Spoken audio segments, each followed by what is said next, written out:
6 months ago, I quit. I quit my full-time job as a medical doctor to concentrate and enjoy my passion as a farmer. Now, quite a lot can actually happen in 12 weeks, guys. We had a plan of building a hatchery, brought in parent stock, that's grown, and it's 12 weeks right now. We've built a very huge chicken house with capacity for around 10,000 parent stock. If you're going to be doing broilers, that would be around 20,000 inside that house. But yeah, we're going to be doing parent stock for layers in that house. And yes, in 6 months, a lot can be turned in your head. You can get lots and lots of crazy ideas. And lots of people have been asking me, Doctor, do you consider going back into your medical practice? Do you ever think about giving it a chance? And honestly, I won't lie, I've been thinking about it a lot. So am I actually going to return to my medical practice? Well, I'm going to explain myself to you today. Hey guys, welcome back to Farm Up. I'm Dr. Daniel, a very passionate farmer, and on this channel I teach you everything you need to know about farming. So if this is your very first time on the channel, please hit that subscribe button, smash that notification bell, that way you never miss out on an upload. Guys, I'm really happy and excited. You see this land, this acreage of land, we had planted maize in it, but we hadn't gotten rain. And so I was really worried that our maize seeds were going to die, but I can see that the blades of the leaves have started coming out from the soil. Whoa, that's exciting. It rained a few days ago, I think twice, very heavy rain, and I think that's enough to start us off. Of course, I'm hoping it doesn't stop there, but that makes me really glad. This whole area is going to be filled with maize. We're giving it another try. So guys, growing up, I kind of knew what I wanted to be when I grew up. But long story cut short, I ended up becoming a medical doctor. And I was okay with it. It's not like it was a terrible thing, but I wasn't thrilled. No way, I wasn't thrilled at all. Right from my medical school days, I knew it by impression. Deep down in my heart, I could just feel it, that this would not be my life. There's just no way I was going to spend the rest of my life in hospital, practicing medicine, treating patients. I just felt it, I knew it. So in 2019, I got into poultry farming. I started a poultry farm. First, it was okay, but then later, I loved it.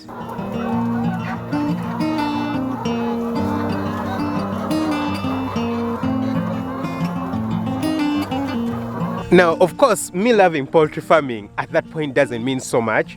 It doesn't make sense you trying to do something if it's not going to bring money into your pockets and enable you at least to live and survive in this world. At that point, I couldn't quit from my medical job because, well, the poultry farming was just so unstable for me to quit. In case of anything, what if I didn't have food on the table? What would happen in case of an uncertainty, an emergency, and the farm, something happens, and then what? I go sleep on the street? I would be in trouble. So at that point, I knew that I just can't quit yet. Actually, I wasn't even thinking about quitting from my medical profession because at that point, it was precious to me. It's what used to give me the money. And yes, I know there's lots of people in the same position as me. Lots of young guys who email me. I read you guys' comments. People who actually want to quit their jobs and to start running their farms. You need to do it very wisely because it doesn't make sense for you to quit your job and then you go hustling before you figure out how things work out. I really think you should be able to juggle the farm and your job until a point you're really certain this farm thing is going to work out for you. I don't think it's a gamble worth taking, honestly. To just quit right at the beginning and go and concentrate at the beginning, I think it's very risky. But well, we're all different. Just like I managed to quit medicine at that point, I know there are people who can take even bolder decisions. Oh, by the way, guys, we have a teak tree forest on the farm. You guys can see it. It's quite a big one, and that reminds me, the other day I was reading one of the comments and someone was complaining about our huge chicken barn that we are building. You guys know that we have used lots and lots of eucalyptus in that structure. So someone was like, oh, you need to plant 1 million trees for, you know, the damage that you're causing to nature.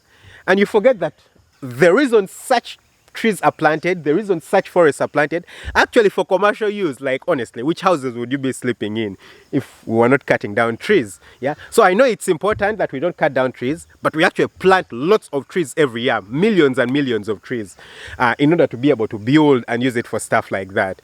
So it's a compromise, guys. It's a compromise.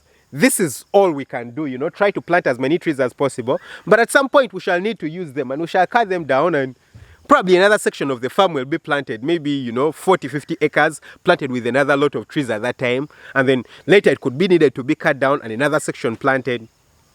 I think it's hypocrisy to think that we are perfect. And anyway, guys, inside that thick tree forest is actually a lot of beehives that we've placed in there. We want to make honey on the farm. So let's go and check it out, guys. Let's go and check it out.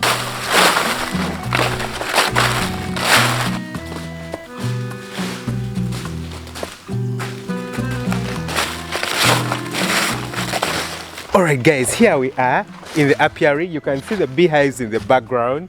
It's very scary being close to them. But guys, there's something that really amazes me. It's very interesting how the bees actually have different temperaments. Like you can see, there's quite a number of beehives located inside here. Very many actually. But when these hives are being moved to bring them in here, some of the hives, the bees don't stress out, like, they don't attack you. You move very calmly. You'll just have a few of the bees moving around you. And then some of the hives, my God, they really get angry at you, like really angry at you. So I think some of the queens are short-tempered. Some of the queens don't really give a damn. They're like, oh, they're moving us. Let's move. Really interesting. They're just like human beings. Everyone has their own temperament. And sometimes they just come sit down here and just look at the bees with their busy lifestyle, One bee coming into the hive, then another getting out, then you see two coming back, two going out, and then you're thinking, oh, the entrance actually is quite active, If you just come and stand by for maybe 5 seconds and you go away, you won't notice how active this place is. But there's a bee coming in every few seconds, another going out, all going to look for food for their queen. Whoa, I love this work ethic. The bees inspire me. In 2020, I decided to join YouTube so that I share information with you guys. And so I created this YouTube channel, Farm Up. And thankfully, you guys got to love me. You guys loved the channel, you loved the videos, you were liking, you were subscribing, you were sharing the videos. And just like that, I suddenly had two things I loved. Number one, farming. Number two, making videos and posting them on YouTube. And that suddenly gave me alternatives. I had a fallback option. Just in case the poultry farm was not working well enough, YouTube was an option. You guys know that YouTube does pay if your channel gets monetized. Thankfully, because of you guys watching my YouTube channel, the channel got monetized, and so I'm able to make some money off the channel. And that gave me a fallback option. I knew that I would not starve just in case the farm crashed, suddenly or something like that. And so in September last year, I started thinking about and exploring the possibility of me quitting from my full-time medical job and focusing on the things that I love most. That's YouTube and doing farming. I actually even made a video about it. If you haven't checked it out, I'll leave a link to that video right here. Please check it out. So after I quit, there were generally two kinds of reactions that I got from people. One, those who were like, wow, that's amazing. You're so bold. I wish I could be like you. I wish I could take such a decision. It's just so hard for me, but wow. And then there were those who were like, whoa, what a mess. What a mess. How do you quit as a doctor to go and start looking after chickens? You quit looking after people, sick people, people who need you, and you chose to go and focus on chickens? Come on, what are you thinking about? And for me, the impression on my heart was this. If I fail someday at this farming thing and go back to medicine, or if someday I change my passion and I'm like, I want to do space engineering, so I chase that, I will be like, at least I tried, I gave it a try. Unlike me getting stuck in my medical profession and I stay there the rest of my life, and then 40 or 50 years down the road, I'm wondering what could have been. No way. I think that's too much pain for a sane individual to endure. And yes, most people do call me doctor, but I'm not guilty about it. I did study and graduated as a doctor and actually did practice as a doctor, so it's okay to call me doctor, right? And yes, I've occasionally got thoughts and imaginations about going back to practice my medicine, but that's all that it is. Just thoughts. Over the past few months, I've seen lots of my friends go back to school, to increase their medical credentials. I've had lots of friends, relatives, and people telling me, you should think about going back to do your medical practice. But I have slowly learned how to take decisions for me for myself, not for the rest of the world. I've learned to take decisions that impact me because I know the results will affect me directly, and not my father, not my friends, not you guys, the YouTube viewers. So to me, what matters is how I can impact people the way that I feel I want to do so, you know. I believe I've been able to impact lots of you guys through the YouTube channel, probably even way more than I was doing with, you know, while practicing in a hospital. So to me, I feel like that's more impactful and it's more enjoyable for me. I'm now making decisions for me. And so I'm certainly not going back to practicing medicine. Nope. Not by any means. Of course, I do still practice lots of medicine because on the farm we've got quite a number of people and they get sick, they get ill.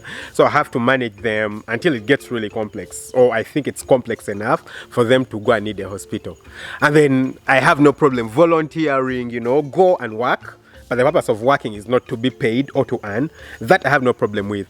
And I also spend quite an amount of time trying to keep up with my medical knowledge, you know, so that I don't get left behind. But I'm really enjoying the farm life. And honestly, guys, the past 6 months since I quit medicine have probably been the most useful and impactful months of my life. I feel like I've developed so much in this time.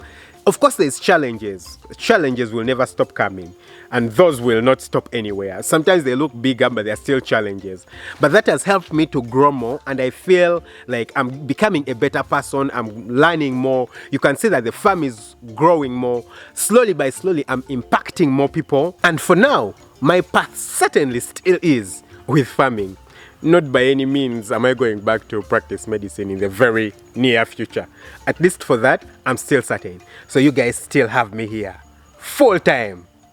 Thanks for watching, guys. Lots of love. Bye-bye.